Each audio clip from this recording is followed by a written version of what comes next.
Hi అండి, నమస్తే. Welcome to నిత్య నేచర్. ఈరోజు మీకు వీడియో వచ్చేసి కొత్త చింతకాయ పచ్చడి చూపించబోతున్నానండి. సూపర్గా ఉంటుంది. వేడివేడి అన్నంలోకి భలే రుచిగా ఉంటుంది.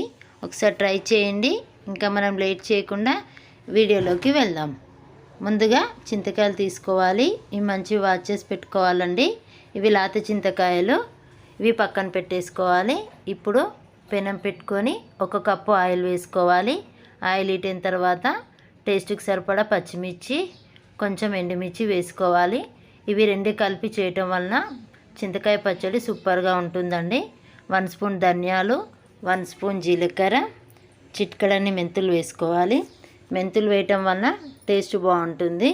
ఇవన్నీ కొంచెం మగ్గనివ్వాలి. ఇలా మగ్గిన తర్వాత స్టవ్ ఆఫ్ చేసుకోవాలి. ఇప్పుడు ఇది చల్లారనివ్వాలండి. పూర్తిగా చల్లారిన తర్వాత ఇది మిక్సీ జార్లో వేసుకోవాలి. మొత్తం మిక్సీ జార్లో వేసుకున్న తర్వాత కొంచెం వెల్లుల్లి రెబ్బలు వేసుకోవాలి. 1/2 స్పూన్ పసుపు వేసుకోవాలి. టేస్ట్కి సరిపడా సాల్ట్ వేసుకోవాలి. వేసుకొని ఇప్పుడు ఇది ఒక చుట్టూ మిక్సీ వేసుకోవాలి. మిక్సీ వేసుకున్న తర్వాత ఇందులో చింతకాయలన్నీ వేసేసుకోవాలండి. వేసేసుకొని ఒక్కొక్కసారి కలుపుకుంటూ మిక్సీ వేసుకోవాలండి. ఇవి లేత చింతకాయలు కదా, వాటర్ పోయకుండా మంచిగా వస్తుంది. ఇక్కడ చూడండి, చింతకాయ అనేది కొంచెం బరగ్గానే వేసుకోవాలి. అలా అయితే టేస్ట్ సూపర్గా ఉంటుంది. చింతకాయ పచ్చడి రెడీ అయిపోయింది. ఇప్పుడు దీనికి మనం పోపు పెట్టుకుందాం. అదే ప్యాన్లో కొంచెం ఆయిల్ వేసుకోవాలి.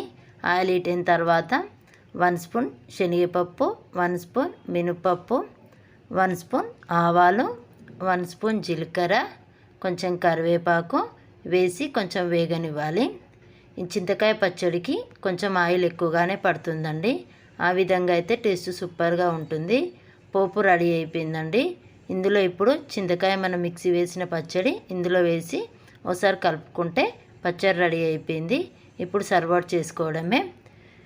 చింతకాయ పచ్చడి సూపర్గా వచ్చిందండి. ఒకసారి ట్రై చేయండి. ట్రై చేసిన తర్వాత ఎలా వచ్చిందో నాకు కామెంట్ రూపంలో ఫీడ్బ్యాక్ ఇవ్వండి. ఈ వీడియో కనుక మీకు నచ్చినట్టయితే లైక్ చేయండి, షేర్ చేయండి, సబ్స్క్రైబ్ చేయండి. మా ఛానల్ని కొత్తగా చూసేవారైతే సబ్స్క్రైబ్ చేయండి. Thank you for watching. నమస్తే.